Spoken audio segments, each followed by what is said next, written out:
Hello. So in this video, I'm going to talk about how we can help you generate 5 to 15 qualified sales calls per month on a pay-per-call basis, and you only pay for the calls that actually show up and are qualified, right? So you can do this without spending tens of thousands of dollars on ads, without hiring a full-time SDR, and without paying a big monthly retainer.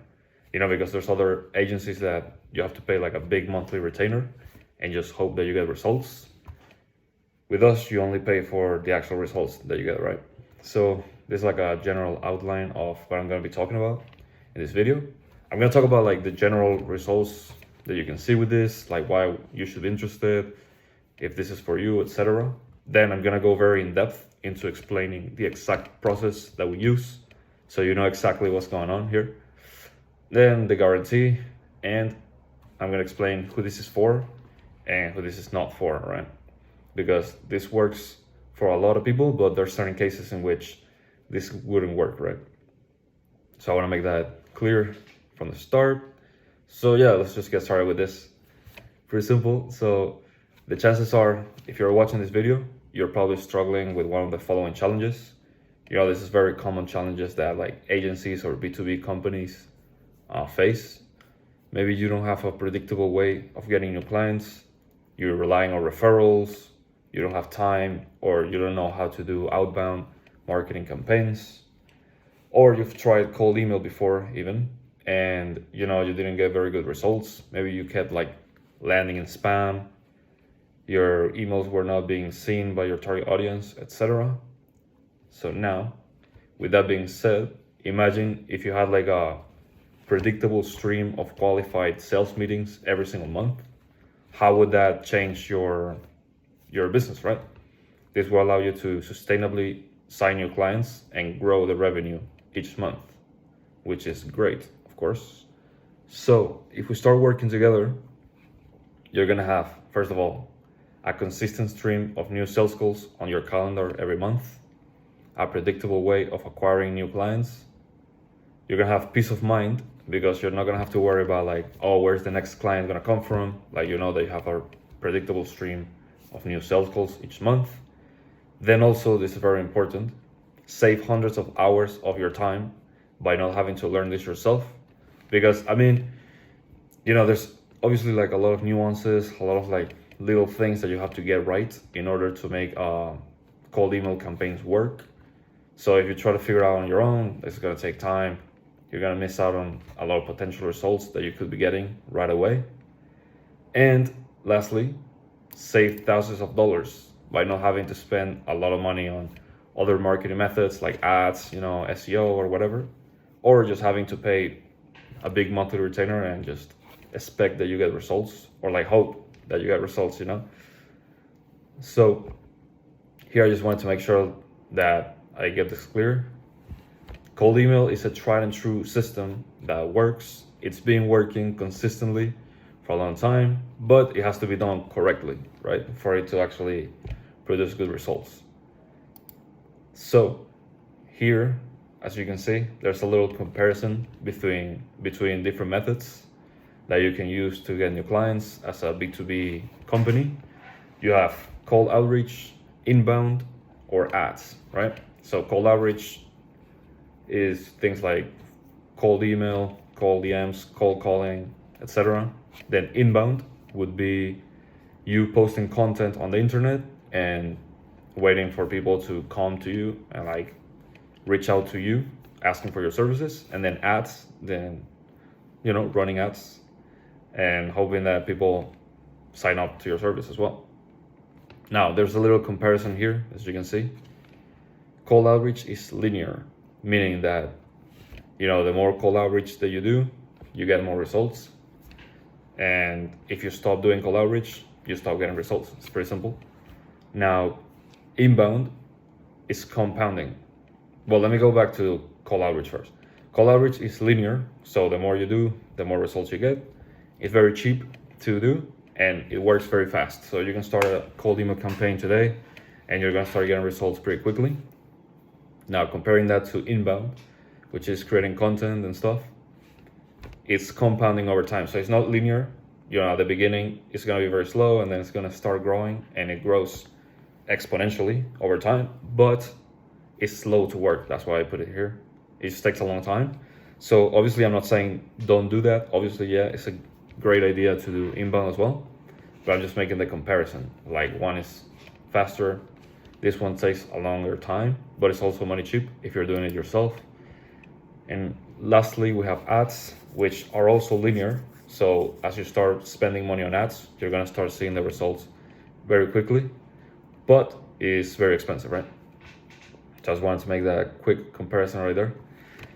So now, in this section of the document, I'm gonna explain basically the exact process that we use to get those results. Because here, I went through a lot of stuff, like, okay, you wanna have a consistent amount of leads every month, consistent amount of sales calls, etc. But you might be thinking, okay, so how are you going to do this? Like, how does this work actually? So I'm gonna go very in depth and explain step by step every single thing that we're gonna do. So there's no, no confusion, not any weird stuff going on, So first of all, what we have to do is set up an email infrastructure to avoid landing in spam. Because what happens is that a lot of people try cold email, but they do it wrong. They don't follow the best practices, and they just end up landing in spam, so nobody sees their emails anyway. So they don't end up getting very good results or any results.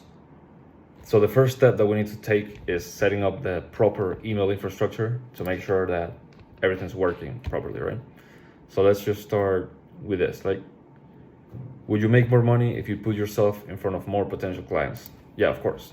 So our objective here is to be able to reach out to your target market at scale, right?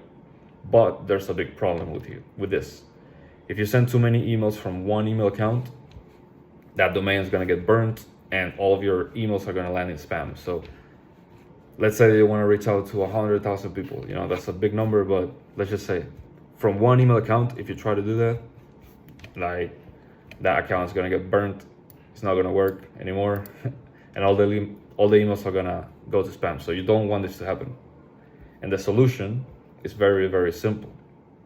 What we have to do is we have to set up multiple email accounts across multiple domains. So instead of sending more emails from one account, what we do is we create more accounts. And here, there's a little graphic here that you can see.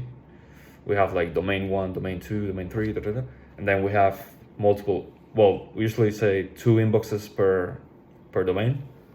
So you can have, as you can see, by inbox, I mean an email account. So you can have a lot of email accounts, however many we want to set up, depending on how many people you want to reach out to. And you can just horizontally scale your campaigns to reach out to more people. So the way that we do this is basically just, we create a bunch of domains that are similar to your main domain, with just slight variations. And then that way you can just reach out to a lot of people. It's very, very simple. This allows you to send a large volume of emails every day without landing in spam. But that's not the only step that we need to take. Of course, there's a lot of other things that we need to take into account to avoid landing in spam. The first thing being, this video is going to be kind of long. I can already see it. But I just want to go very in depth and explain everything for the people who are interested, of course. So that's fine. The first step that we need to take as well is we need to set up the DMARC, SPF, and DKIM records. So these are just DNS records that we need to set on all the domains to make sure that these domains are verified, these domains are good, and Google doesn't see them as spammy or anything like that. So we're gonna set these records on all these domains. And this step actually takes a lot of work because you have to do it for each one of the domains. It's a very repetitive process, but it's extremely important that we do it. Lastly, the next thing that we need to do is we need to warm up the domains. If we just start sending a lot of cold emails right away, the email providers are gonna notice like there's something going on, and or emails are gonna go directly to spam, right? So if you create a new email account from scratch and you start sending a bunch of cold emails, it's already gonna raise red flags, and all the email providers are gonna be like, yeah, this is probably spam, and they're gonna send you to spam. So how do we avoid this? Obviously, there's a way in which we're gonna avoid this situation. And what we need to do is we basically need to show the email providers that our email accounts are normal and they're just, showing normal human behaviors. So they're sending emails, getting reply from the emails. We're just gonna use the email as like a normal email, basically, just like normal human behavior. But we're gonna do this automatically, right? We're not gonna do it manually, of course, because this would take a long time. Just sitting there, sending emails and replying to emails with different accounts. Obviously, we have software that we can use to do this, and this is called warming up the email accounts. This process takes about 2 weeks. So basically, what we need to do is we need to warm up the emails. We're gonna start small, start sending a small amount of emails, and then it's gonna get ramped up over time, over 2 weeks, until we get to a point where the accounts have good reputation and they're ready to start sending cold emails with no problems. But wait, there's more. If we're sending the exact same email thousands of times to different people, that's also kind of a red flag, when the email providers are gonna see like, okay, this person has sent the exact same email to 1,000 people, like what's going on, right? So there's another thing that we need to do called spin tags, and this allows us to create micro variations in the scripts that we send out to make each message unique, basically. And this is very simple to do. So just to give you a couple of examples, let's say that you start an email like, hey John, and then the other email is going to be, hi John, or the name of the next prospect. So we can say, hey, hi, good morning, good afternoon, whatever, depending on the time of day or depending on the day of the week. And we create these small variations to make the emails different so that they don't look exactly the same. And there's also personalization. So we can add the name of the person, the name of the company, etc., to make all the emails different. Another thing that we need to keep in mind is going to be spam words. So there's like a long list of words that can trigger spam filters. And a lot of people who do cold email, they don't know about this, and they end up adding a bunch of spam unnecessary words that they don't need, which might be causing the spam filters to trigger. So let's just give like a pretty simple example. Let's say I send an email like, congratulations, you have been chosen to participate in this survey. It will only take you a minute and you will win 100% free iPhone 15. Click here to claim your free gift. That email, there's certain words in there that are kind of spammy, red flags, and that may cause your emails to land in spam. So there's certain words that we want to avoid. And yeah, there's like a long list of words to avoid. But with the software that we use, when we write the email scripts, it shows the exact words that we should replace. So that's very, very good as well. Now, the next tip is the next tip, it sounds like common sense, but a lot of people are gonna forget about this. A lot of even lead gen agencies are gonna forget to do this. If somebody replies to your email telling you to stop emailing them, then you have to actually stop emailing them, because if you don't, then they're gonna manually mark you as spam. So we talked about, in the previous points, I talked about all these different things that we need to do to make sure that the email providers don't see your emails as spam. And these are things that, this happen automatically. They have algorithms that check for all these different things. And we may or may not raise some red flags with what we do. But if people are actually manually marking us or emails as spam, then that's like 100%, they're gonna know like this is spam, right? So we don't want that to happen. That's the worst that can happen, is if somebody actually marks the email as spam. And the way that we avoid this is by having a do not contact list. So if somebody, let's say they tell us on our email, stop emailing or I'm not interested, etc., they automatically get added to the not contact list to make sure that they do not get contacted. So in the software that we use, this can be done very easily. You just create a do not contact list, and if you try to add leads that are on that do not contact list, they're gonna automatically not be added to the campaign and they're not gonna be contacted. So we're all good on that front. So yeah, that's the very important tip. And lastly, we wanna make sure that the emails that we reach out to actually exist. So another thing that raises red flags for email providers is if we're sending emails to email accounts that don't exist, right? And this is what we call as bounce rate. When the email accounts that we're reaching out to, the emails bounce, basically. That's how it's called. So we want to reduce that as much as possible. And the way that we do this is by utilizing tools that allow us to verify if the emails exist or not. So most of the time when you buy like random email lists or like lead lists and stuff like that, a lot of the emails that you're gonna have there are not validated. Even in like Apollo, in Apollo.io, a lot of the emails are not gonna be validated. So you have to manually go to a tool like Million Verifier and pay to validate all the emails. So we do that, of course, to make sure that everything's going well. Yeah. So that's the technical setup. That's how we avoid landing in spam, as we can see here. Avoid landing in spam. It's extremely important. So once we have this, the next step is gonna be, obviously, like we're ready, we can start sending cold emails. We have everything set up. The next thing that we need to do is we need to find the people who we're actually going to reach out to, right? Like, okay, who are we gonna send emails to? Well, here it says, we have the email accounts ready. We know what we need to do to avoid landing in spam. Now we need to find the companies that we're gonna be reaching out to. And the core premise of this system is that we are not, this is extremely important, okay?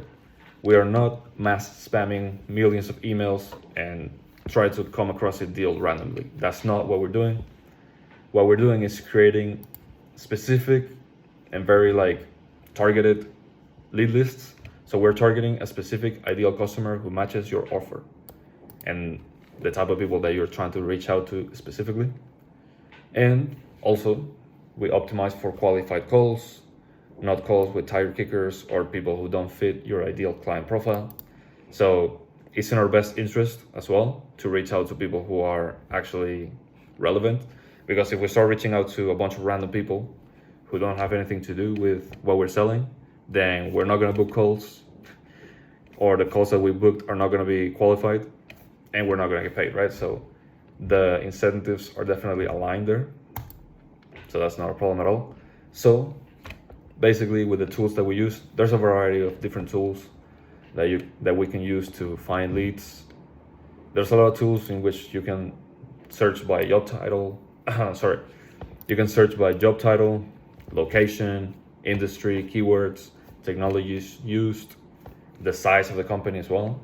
So we can get very granular with the targeting and create a hyper targeted campaign based on that data with relevant messaging and with an offer primed to that exact demographic. So that's extremely important as well. And as I said, like there's a multitude of ways that we can get this data. There's not really like a one size fits all solution. So we only for each client, we will have to adapt our strategy. But yeah, like the basics are buying leads from tools like Apollo or listkit.io, or just scraping data from specific websites and then enriching that data to find the emails. So there's a bunch of tools that we can use for that. And it's pretty simple, really. So once we have the people, okay, so now at this point, we have the email infrastructure to send the emails, and we have the people who we want to send the emails to. So now the last thing that we need to do, of course, is write the actual email scripts that we're going to be sending to these people. So we got to keep a couple of things in mind here. This is very important as well. This is not a warm opt-in list. So these people didn't opt in to a email list.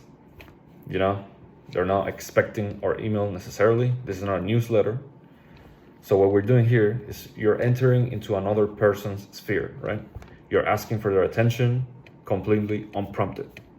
So we need to treat it differently. Like we have to use specific strategy in which we have to be short, to the point, and it has to be extremely relevant to their specific situation to make the message work, right?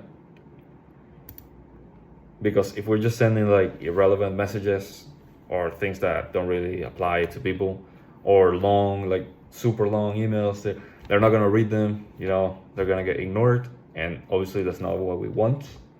So once we start sending the emails that we've actually wrote, there's gonna be certain people who are interested right away and they wanna get on a call right away, no problems. There's other people who are not gonna even open the first email in the first place. And there's other people who are gonna read the email, but maybe they're busy, they forget about it, and they don't really reply on the first time. So we don't send only one email, we do follow up a couple of times, just to like maximize the amount of people that actually respond. But at the same time, we don't follow up 100 times, because that will also be spam, you know? So we just follow up a couple of times, like 4 or 5 times would be like a healthy range over like the period of like a month and a half. You know, because certain people, they will see the email at first, maybe they're not really that interested, maybe they forget about it, and then, you know, on the second email or the third email, they're actually like, yeah, let me look into this, you know, let's jump on a call. So it's important to like follow up a couple of times without being spammy, without bothering people too much, right? So that's very important. Now, also one of the reasons why people don't get good results with cold email is because they don't approach it in a data-driven way. They don't test different angles, you know, they don't A/B test different scripts, different value propositions, etc. And actually extract results so we can be constantly improving our strategy. So yeah, this is basically with the softwares that we use and the tools that we use, we can do all these things. We can A/B test different scripts, see which ones work better, which ones don't work. So if you work with us, we're always going to be obviously looking at that data, trying to improve the scripts, testing different things, and making sure that we find the strategy that actually works. So yeah, with that being said, we talked about how to set up the cold email infrastructure. We talked about how to create the list that we're going to actually reach out to. We talked about how to write the actual emails that we're going to send to these people.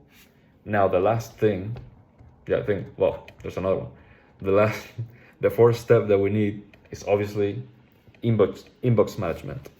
So what that means is basically all the responses that we get from these prospects, we need to, obviously, the goal is to convert those people into paying customers, right? So if we get a response and we don't reply in 2 days, we forget about them, like we don't actually continually follow up with them, it's unlikely that they're actually going to become a paying client.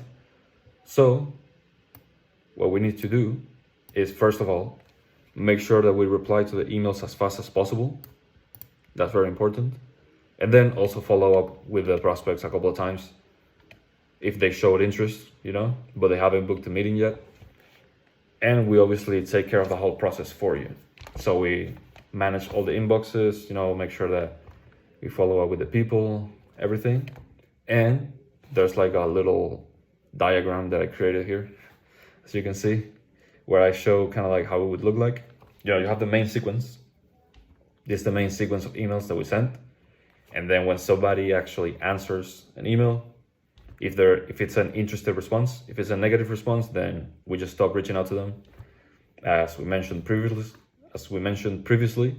But if it's an interested response, then there's like different subsequences that we can go through and we can like follow with them depending on what they said. So I mean, this is like a very general point, but there's like different situations that we can see. Like for example, we can have a information sequence if somebody asks for more information, direct sequence, which would be if they're interested in jumping on a call right away, future sequence. That's when somebody says like, oh, we're not interested right now, but follow up next quarter or follow up in 2 months from now.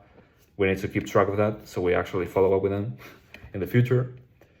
Referral sequence would be if they tell you like, yeah, I don't really deal with this, reach out to my colleague, and they give you another email. So we want to reach out to the other person, get in contact with them. And lastly, there would be custom responses. So if there's a very specific question that they asked or whatever, then obviously we will have to create a custom specific response to that. Maybe we will have to ask the client if we don't know the answer particularly. So those are kind of like the 5 main categories that we're gonna see most often. But yeah, and then once we do this, once we actually like handle the responses and follow up with them, etc., and we actually book a call, what we're gonna do is just send you the full email chain so you can have the full context of the conversation prior to the call, and we're gonna notify you, right? So that's very simple. And then the last step, as I mentioned, is basically iterating and optimizing. So as I mentioned before, we split test different email variations to find different angles, see which one drives the most results, etc. And yeah, that's basically it. Like after the campaign is launched, it's not like the work is done on our end. We are always testing and trying out different things. So yeah, that's basically all I have to say about that. And that's basically the whole process. So I basically explained the whole process step by step of everything that we're gonna do. And that's basically it. Like there's no secrets, there's no hidden things, it's everything laid down here. So the next thing that I gotta talk about is the guarantee. So what happens if it doesn't work, right? What happens if we don't perform? Well, as I mentioned at the beginning, we work on a performance basis. So you don't have to pay like some large monthly retainer and hope that you get a result. You pay for qualified calls. So that's basically the guarantee. And now that we've gotten to this point, I'm gonna explain who this is for and who this is not for. So this system works for a lot of people, but there are certain situations in which it wouldn't work necessarily very well. So for example, where it does work is if you're a B2B, well, these are the requirements for it to work, right? You have to be a B2B company, meaning that you sell to other businesses. You have to have a client lifetime value of at least like $3,000. You know, this is not a exact number, but if your client lifetime value is like $200, then of course it's gonna be difficult to make this work long term. So your client lifetime value should be at least like $3,000 or more, ideally. And you need to have case studies or customer results, right? And product market fit. If you're selling a product that you've never sold before, or you don't know if you get results for clients, then it's gonna be quite difficult to sell. And now here, there's like a long list of things of businesses that this doesn't work for. I can go through all of them. If you're selling something low ticket, like $49 a month or something like that, then it's not really gonna make sense. If you're selling B2C, so you're selling to customers and not other businesses, then also it wouldn't really make sense to do it like this. This is basically for reaching out to other companies, right? Other businesses. If you're a software development agency, this like it's just been tested a lot of times by a lot of people. It's just like difficult to get results with cold email, especially because like software development, it's like you need a software developed and you go and you find someone to develop the software for you. It's not like you get a random email one day and you're like, oh yeah, that sounds like a great idea, you know? So it's kind of like a different situation there. For insurance agencies, it doesn't work as well either. If you're a real estate agent trying to get homes listed with you, now if you're selling to real estate agents, then yeah, that could work. But if you are a real estate agent, it wouldn't work very well. If you're selling to doctors or medical companies, it's difficult as well to get results. If you're a cybersecurity company, also difficult. If you're a reseller or a white label business, then that's also complicated. Like, you need to own your own offer. Then for IT services, doesn't work very well. Restaurant marketing agency, difficult. This one's interesting point. If your total addressable market is less than 10,000 people, then it also doesn't make much sense, because it's like, okay, we're gonna go through the whole market in maybe a couple of months or maybe in a month, depending on how many emails we send. And then it's gonna be like, okay, we've run out of people to reach out to. So it will be difficult to like get results at scale. And if you're selling Amazon PPC management, then you can't really scrape the emails for those people, so it wouldn't be a good idea as well. So yeah, that's basically the whole presentation. I hope you enjoyed it. I hope it was informational, that you learned some good things from this. And yeah, obviously, if you're interested in us working together, there's gonna be a link below to book a call, and we can just jump on a call, figure out if this is the right service for you. If you jump on the call, there's no obligation whatsoever. Like, you can just jump, see if it's a good fit for you. We can talk and try to figure out if this would be a good service for your particular business. And if not, then at least you can get some strategies that you can implement yourself as well. So yeah, thanks for watching, and looking forward to talking to you.